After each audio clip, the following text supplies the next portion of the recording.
Hi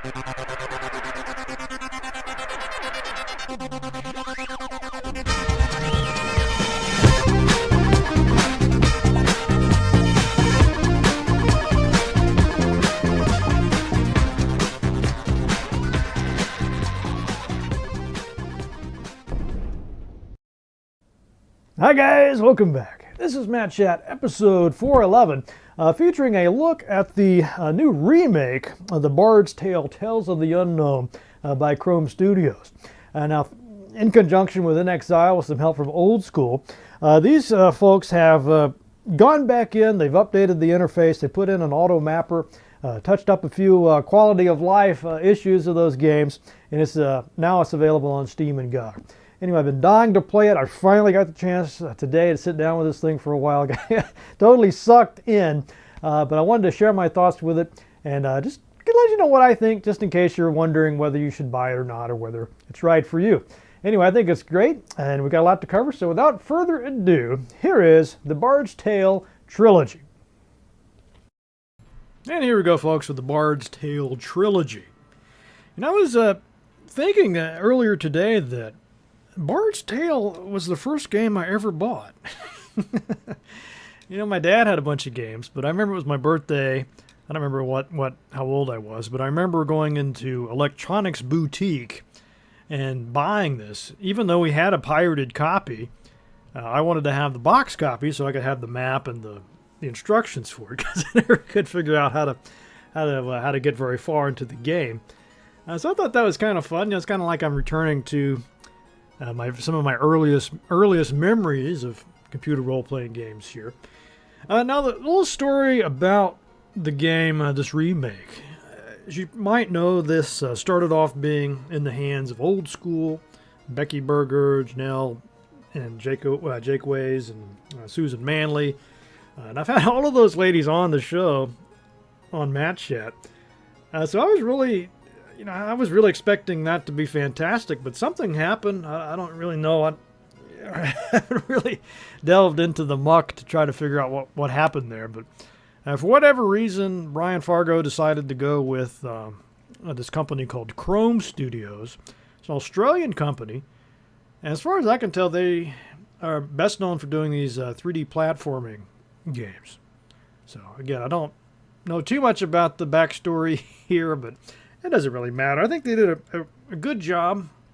I wouldn't say it's, redefines the experience or whatever, but I would say, I would rather play this version than to try to emulate one of the older versions. I mean, once you get used to the quality of life enhancements, you're probably going to like this one better too.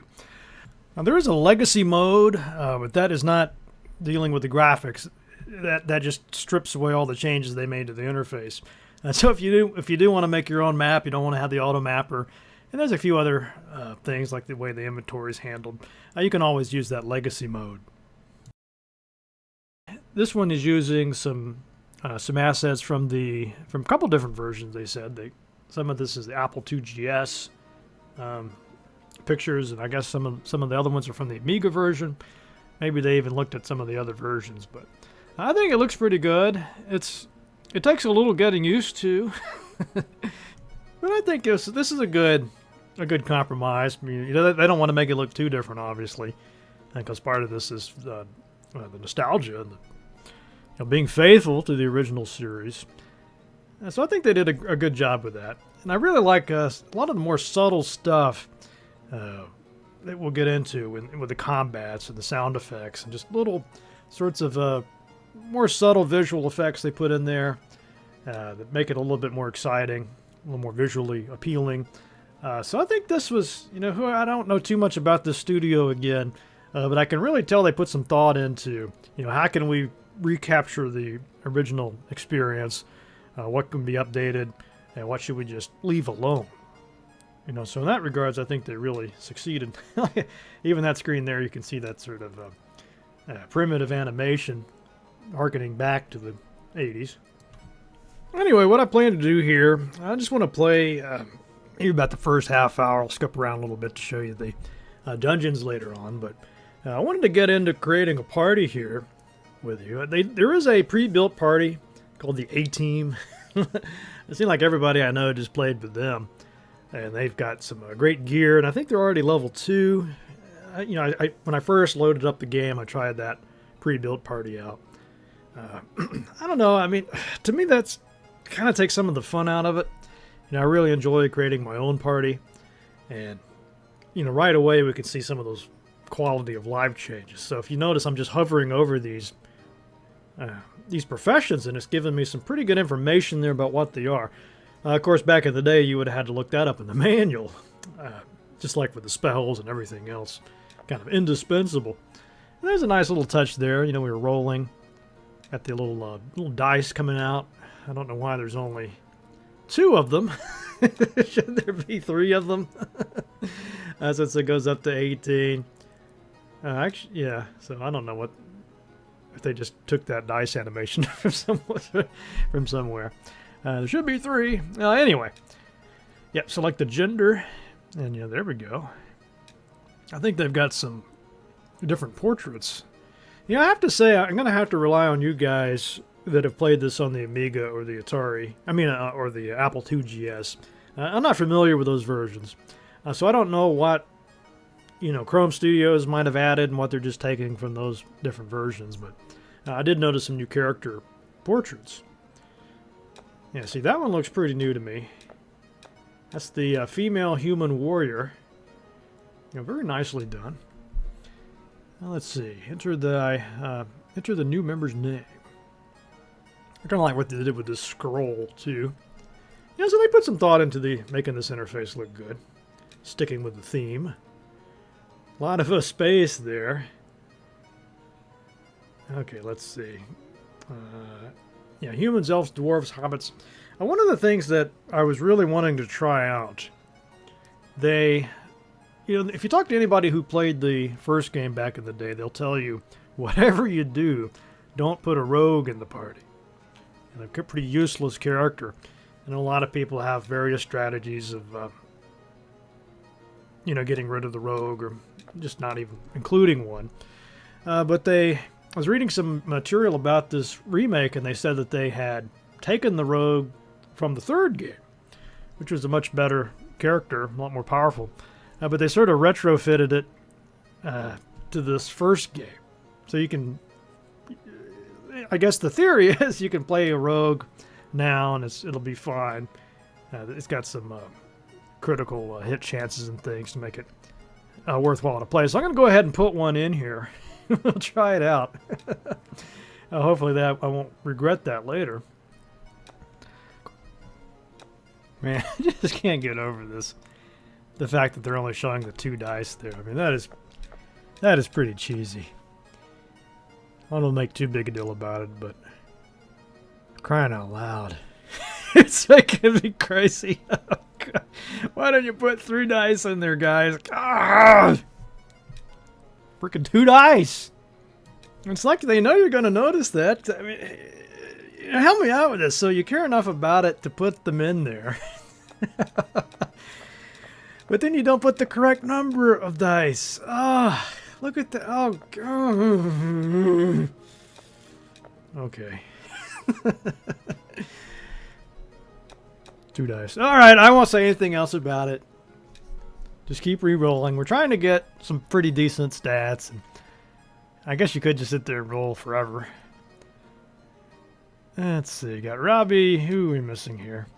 Now, you might think you should put 7 characters in your party. Because you could, I guess, put up to 7, but the idea is that you can summon monsters, and it's pretty common occurrence you'll have a monster to join your party. I'm liking these character portraits. This is a female gnome magician. Okay, let's see. Let's enter the city. You have stepped out into the town of Skara Brae. Use WASD to move around, or the cursor keys. And I think you can use the mouse as well. Hold down right mouse on the game view to look around. The pause button, graphics, audio settings, saving and loading. Actions button on the top right that will drop down a ribbon of actions. These actions are not usable during game events. Pressing 1 to 7 lets you view the stats of one of your party members You can change their positions in the party, so yeah, this is all making sense here. Any item that's not equipped will go into the communal inventory. Yeah, okay, so I'm really liking these changes here. You know, like this this layout here. I guess they you could have a super long name, I guess. Go all the way across the page. Got my AC there, points, spell points, the classes for me, so that's good. Oh, look at that. Look at that. This is what you're paying for right here. Got the journal. Now this is looking good. Oh, what is this? Oh, Garth's equipment shop. Yeah, so the first thing I have to do is try to get something on these guys because they're pretty much butt naked out there. Very deadly place. You could run into nomads at any moment. And, you know, of course you can't buy the best possible armor right away. So I'm just going to try to get some basic mail here. And Bard's Tale is, and this is kind of faithful to that, you know, it's kind of notorious for the opening. You know, a lot of times you'll create a party and you won't survive the first battle. And even after you get, say, level 3 or 4, you can still just run into, like, this, you know, little mini army of nomads or barbarians, and they just, you can't run away from them, and they just slaughter you. So that is a factor to keep in mind. And it's, of course, a lot worse if you make your own party, because, you know, you have to buy stuff, and they don't give you as good of equipment as that pre-built party has. But again, I like the challenge. And I really love it when you can come back later and start upgrading all this equipment. I actually was able to, I think probably about an hour, I was able to get the best possible equipment from Garth, or that he sells anyway, on my characters. So it's not undoable. You know, if I can do it, you can do it. Now we need to get a musical instrument there for our bard. I'm not quite sure if there's a difference. Like, does it make any difference if you got a mandolin or a flute? I don't know. I just always have to get the mandolin. I mean, that's about the closest to a guitar as you can get back then, I suppose. Yeah, so we can get some decent stuff. Not sure what the difference is between some of these, if it's just a role-playing thing. Like some of these look like they do pretty much the same damage. Some of them have different minimum and maximums. What I really would love to do is just buy everybody the halberd. And you can even use that halberd with a tower shield. So they didn't have a lot of those little nitpicky limitations on you back then. And you can even have a bow and have that equipped too, so you could have the option of shooting at somebody at range. Let's see, the mace equipped, and it's showing me there in the parentheses there if it would, how it would affect the damage. So that's pretty nice. They've really put some thought into this. I can tell they have play tested this, and they've, you know, they put in a lot of nice subtle things. You probably wouldn't even notice these things if you weren't familiar with the originals. Let's see, got all that stuff equipped. And I think it's even automatically equipping this stuff as I buy it. Oh, and I'm already out of gold. Oh no. Yeah, the stuff in red there is I think that means some of the classes can't wear certain armor and use certain weapons. That's going to probably be a problem with this rogue, because if he can only wear leather, being in the front row, he's going to take a lot of damage. Hopefully there will be some kind of dodge mechanic or something. My old bard there, I think he can get up to scale mail. Matt. You're on Trumpet Street.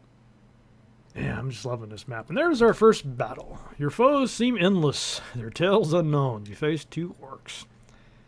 So the guys in the front, the 1, 2, 3, 4. So Kane, Liz, Matt, and Stig, they can attack in melee.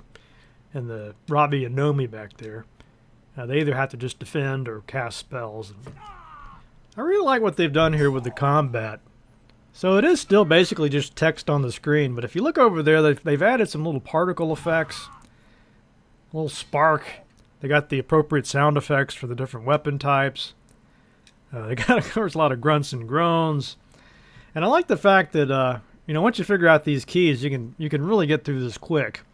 You don't have to wait for text to slowly scroll up. I could just keep punching the space bar and boom, boom, boom, bada bing, bada boom. It really speeds this up. Match slashes at the orc.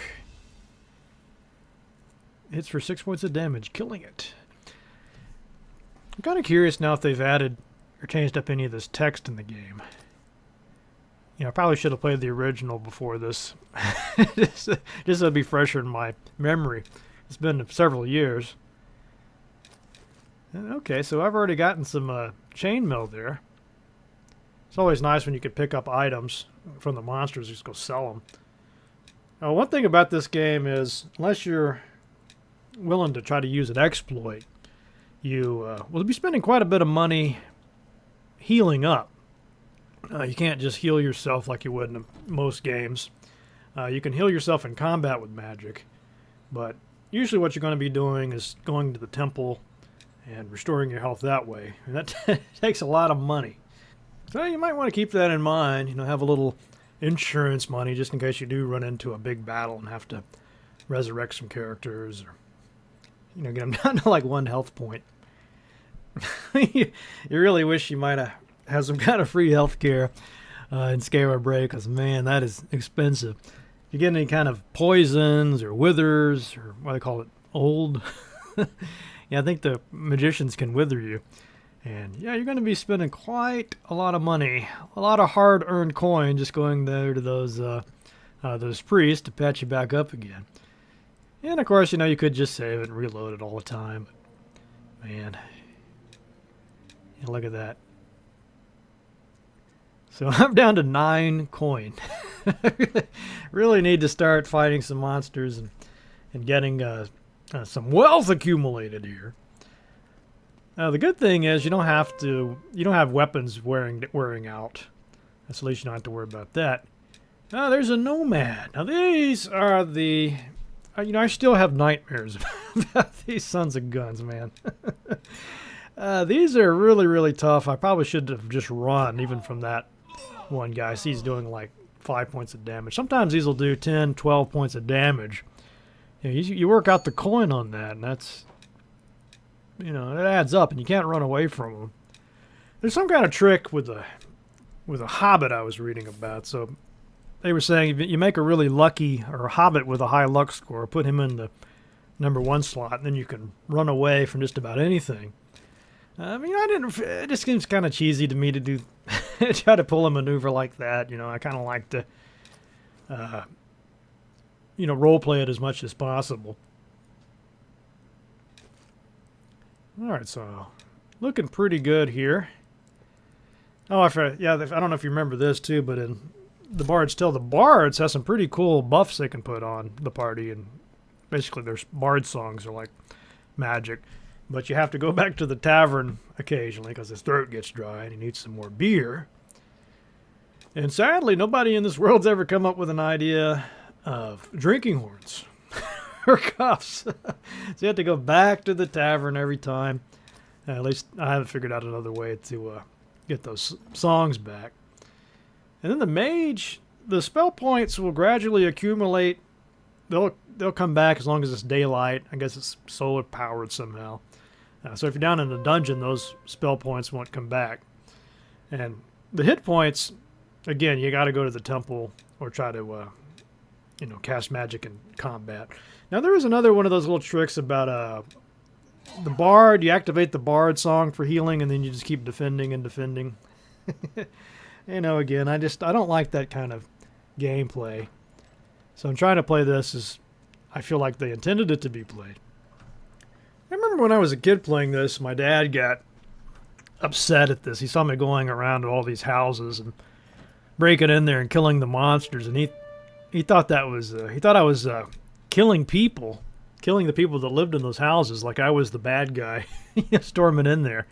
But if you read the lore or the story behind it, this city has basically been invaded by this evil wizard, right? So these are all monsters, I guess, that have killed the original citizens, and they're just kind of squatting in there. So in other words, you don't have to feel bad. Just you can go into these houses and kill these gnomes or hobbits. That's an evil-looking hobbit, isn't it? Whoa! Like that bard just be sitting there playing that mandolin like that in the middle of combat. Hey! Boink! Where is he? It looks like he's in a tavern. I just can't get over this hobbit. Hey! I got some cool... got my bard song activated there. Boom! Swings at a hobbit. Hits for 3 points of damage. Hits for 8 points. I'm just looking around. I don't see any way to tell how many hit points these things have.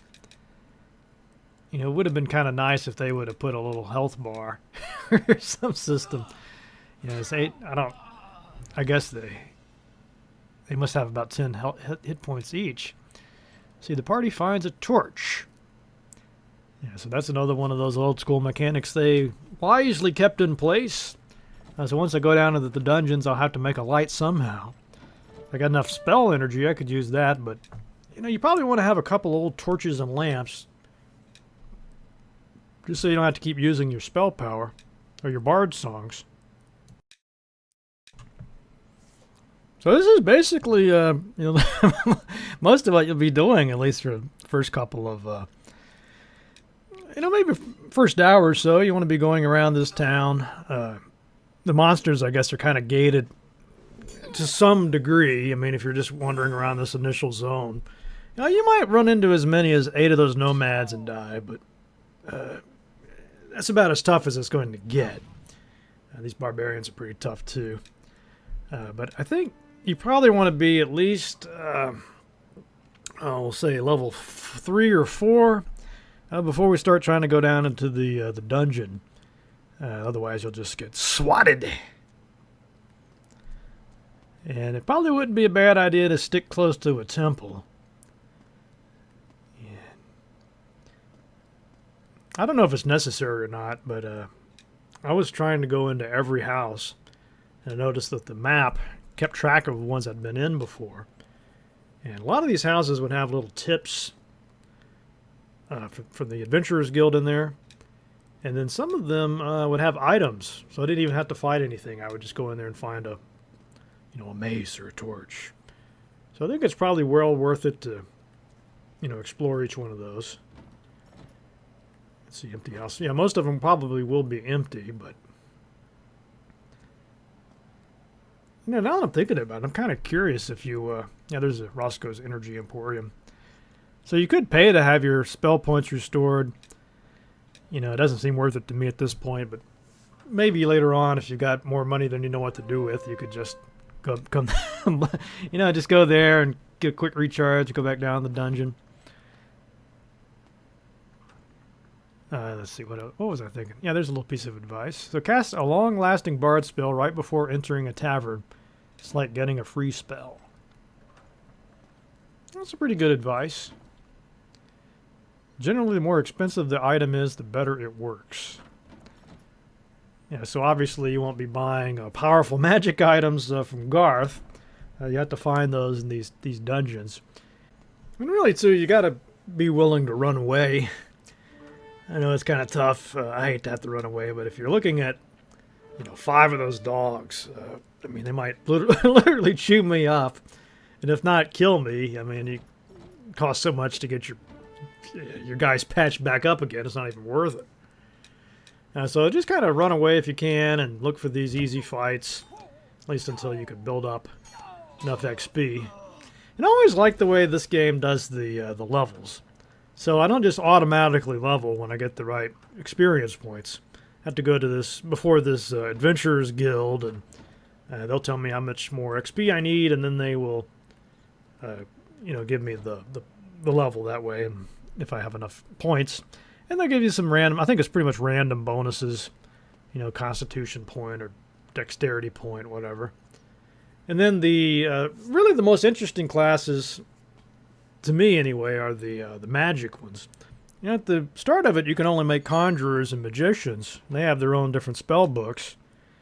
But the cool thing about this game is they can learn either the other school there or, in addition to those, sorcerers and wizard spells. Once you get up high enough. And then if you learn everything, you can become an arc or an archmage, which is really nice. I mean, I think that's one of the things this game just always did really well, is just making you feel that progression from weaklings into these super powerful godlike warriors and wizards. I mean, by the end of this thing, you're definitely going to put in the work to make it happen, but there's a payoff. So I'm just sort of gradually improving gearing these guys up best I can, selling off stuff I don't need, lather, rinse, repeat. So what I want to do, I just want to skip ahead a little bit and show you what the leveling process looks like. All right, so make our way back to the Adventurers Guild. Now, I've killed a bunch of stuff in the meantime. But here we go. Let's see. Guild leaders. So you can see you got some hit points and some luck. Hit points and intelligence. That's going to be useless. Disarm, identify, hide in shadows. Spell points, dexterity, spell points. Of course, the main thing I'm interested in is the hit points. I think some of these other classes, they all have something that happens when you get high enough level. But the conjurers and the magicians, I don't know if it's every 3 levels, but every so often they'll be able to learn new spells.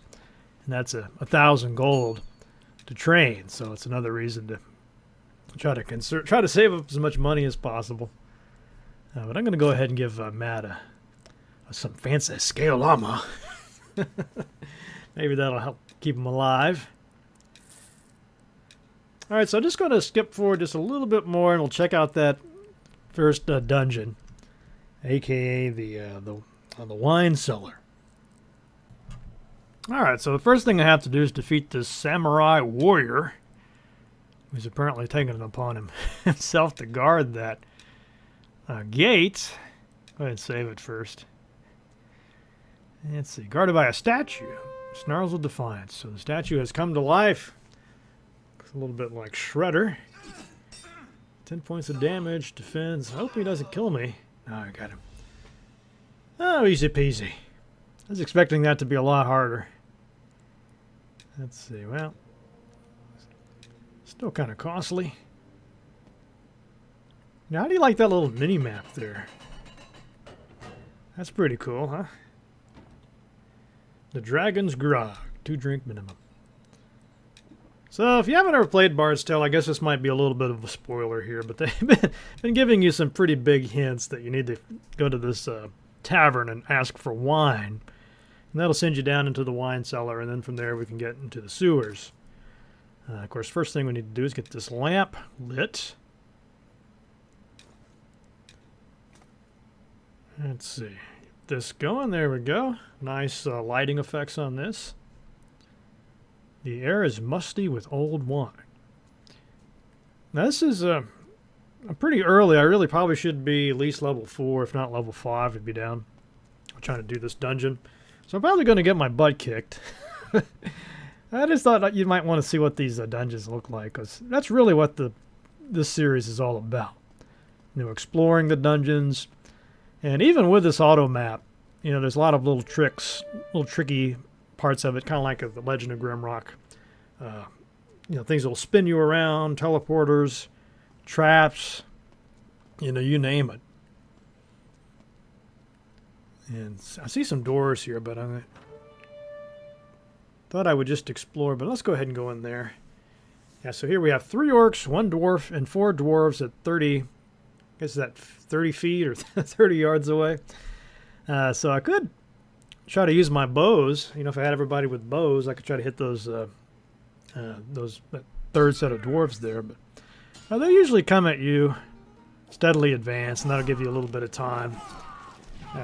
It'd be a lot worse if they were all there in your face. So at least you got a couple of turns before those dwarves can reach you. You do have to kind of juggle, how many people do you want attacking the orc versus that other group? I don't think that it will automatically switch to the secondary group. So if I said I want all 4 people to attack the first group, and we kill that orc right away, well, it's just going to be wasted turns. And I'm reasonably sure that's the way this works. And so you have to put a little thought into that. So anyway, I think I mentioned the rogue before, how they had added some stuff from the 3rd game and put it into this one.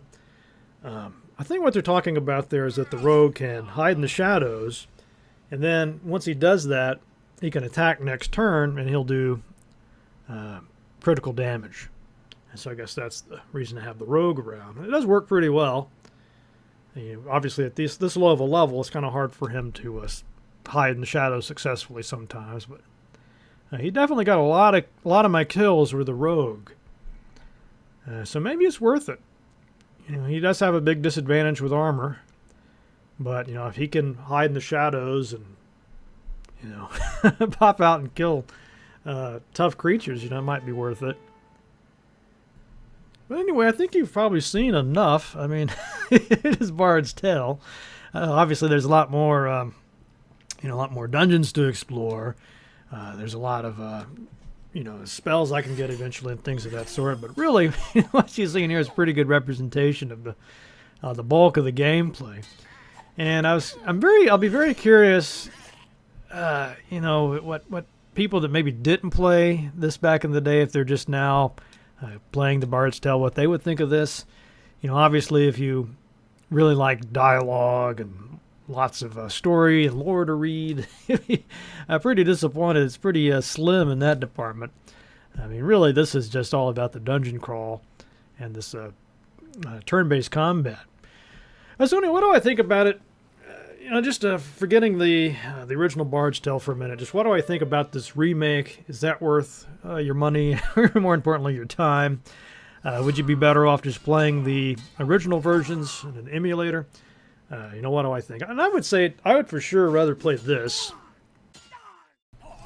I always had a hard time finding my way around the old one. It's kind of laughable if you go back and watch my videos. I'm always getting turned around.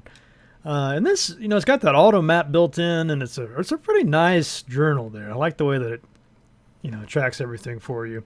Now, I find that really indispensable. After getting used to it, I would sure hate to go back to the old way. I like the little touches. I love being able just to quickly, skip through the combat. I don't need to see that scrolling text every time, and really just even little things like the tooltips that pop up when you scroll over the stats and things. Really nice. I just remember how big of a pain that was back in the day to always have to keep looking stuff up in the manual whenever you needed to see what a spell did or whatever. So those are all really welcome touches. It kind of brings us up to a little bit closer to a modern game.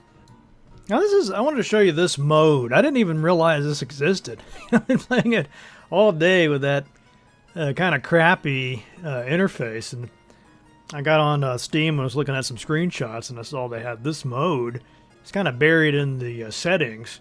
I think it's called Large 3D, but as you can see, it makes that the window, the little 3D portion there, a lot bigger. It looks a heck of a lot nicer, and doesn't have all that wasted screen real estate either.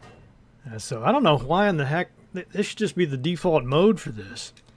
So if you're like me and you're kind of getting aggravated by that sort of funky layout, go into your settings and change this large 3D setting. I mean, that looks a lot better. Also, just to make sure, I went to look at the legacy version, and I think all that does is doesn't actually change the graphics. It just sets a lot of things back to the way they were back in the day. The bigger XP requirements, the buildings, all face you instead of being able to see the side of a building. And so I guess even more faithful to the original game, perhaps individual inventories. But, I thought it was going to be like those Monkey Island remakes, or, where you could activate a special mode and it looks like the original version. So it's not like that, but if you are aggravated by any of the changes that Chrome Studios made to the interface and gameplay, I guess you can pretty much reset all that Personally, I don't think I'll be doing that. Although I think it would have been cool to have a like a Commodore mode or a even the Amiga mode or something if you just wanted to have that aesthetic. But then again, I mean, hell, you can always play those in an emulator anyway. Anyway, so there you have it. This is the Bard's Tale Trilogy remakes, and they're going to be rolling out the other two games eventually and tie it all together and into a big seamless package. So really, you're looking at a pretty damn good value here. I don't know how many hundreds and hundreds of hours of gameplay this will be. I mean, you might even want to wait until they have all three out so you could just play it in one big slog. My guess is by the time you're able to finish this first one, maybe the second one would be out. But anyway, there you have it. If you have any comments, if you've been playing this, I'd love to hear your take on it. You can pick this up on Steam or GOG, GOG.com. Recommend the latter because you'll be supporting the show if you use my affiliate link. But anyway, thanks for watching and see you next time.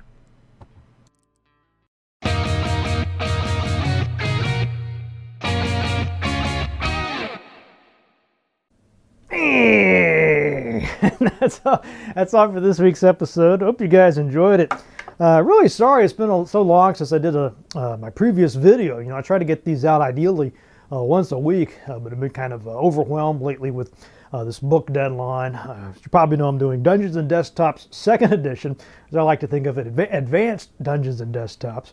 I've really been sort of working my butt off on that. Deadline is coming up really soon, and I want it to be as good as possible. So that's really where I've been dedicating most of my time.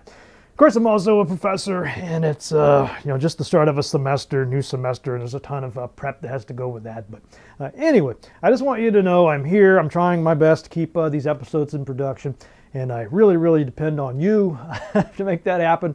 So if you haven't done it already, folks, please go to that link in the show notes to the Patreon page.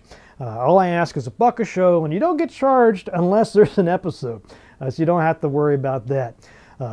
Or you could support the show by PayPal or by buying games from Good Old Games, GOG.com, using my affiliate link there in the show notes. But whatever you do to support the show, I really, really appreciate it. I thank you. I thank you. I mean, you are the one making it possible, so thank you very, very much. All right, what about that news for the Matt Cave?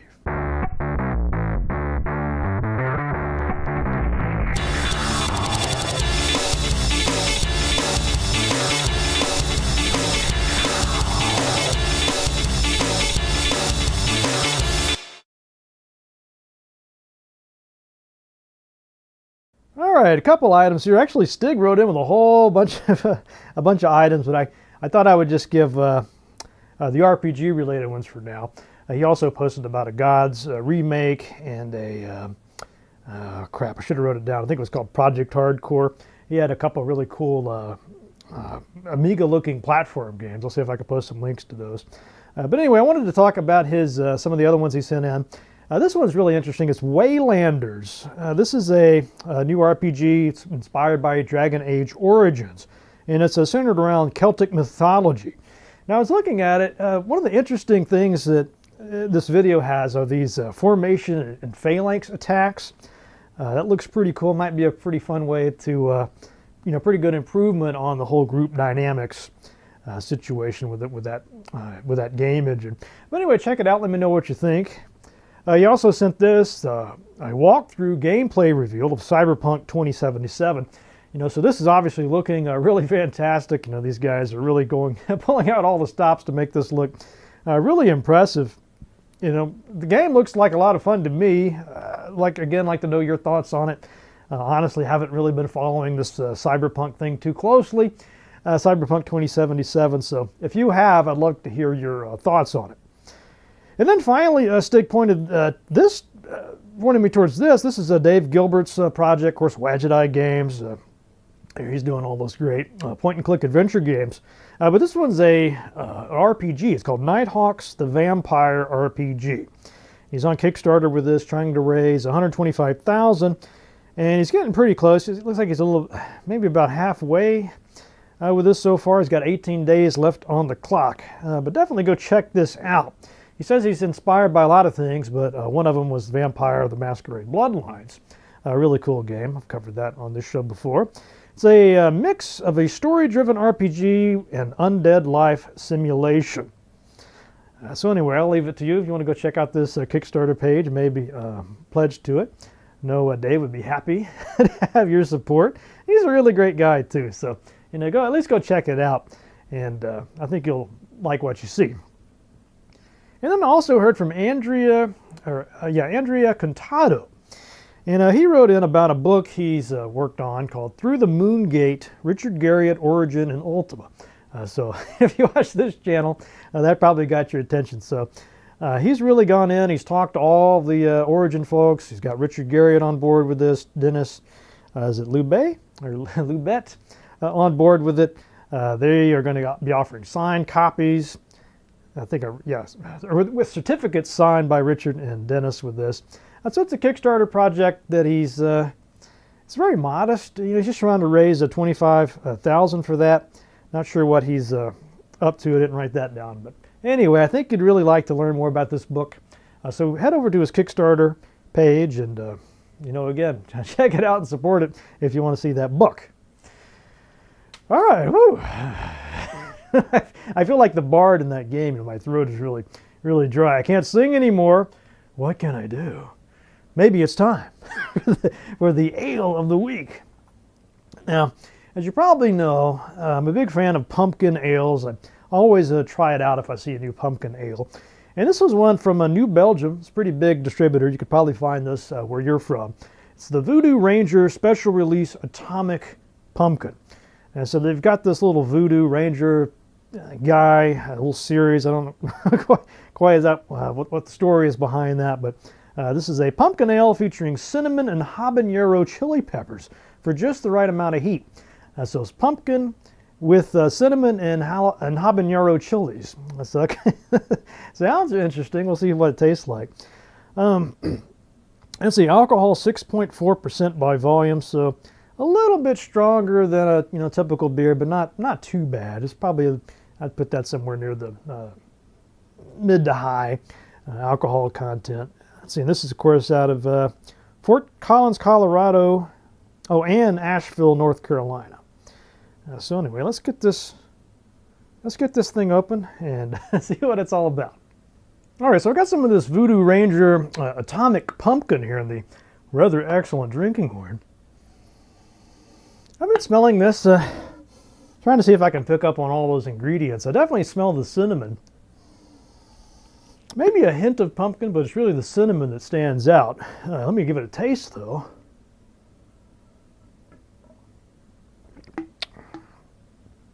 Yeah, so it's a good flavor on this. It's that cinnamon's very assertive. You can definitely detect a little bit of those peppers, kind of a little bit of a very light heat, in the back of the throat. Don't really taste much pumpkin though. It's more like to me this tastes like those little atomic fireball candies. If you could imagine that, but with a lot less heat. That's kind of what it tastes like. I'll try it again.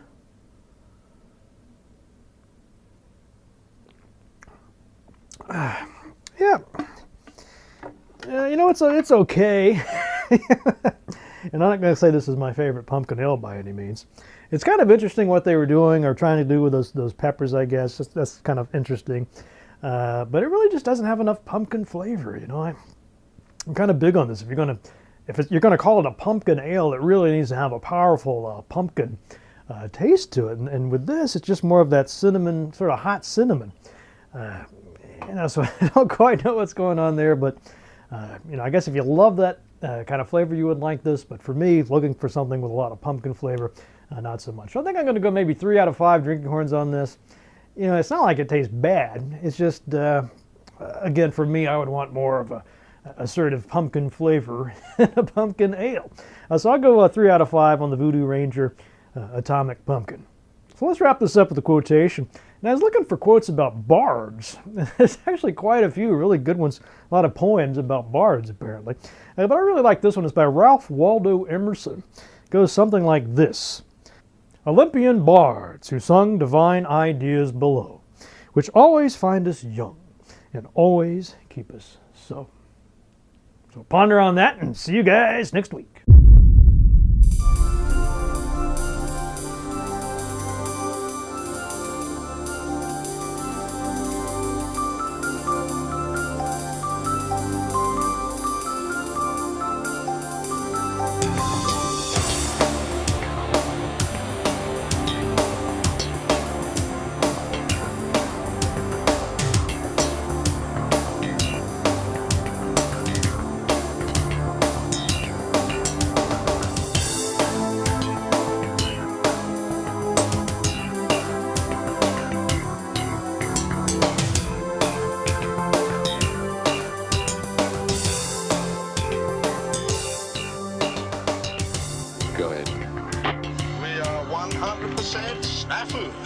you okay?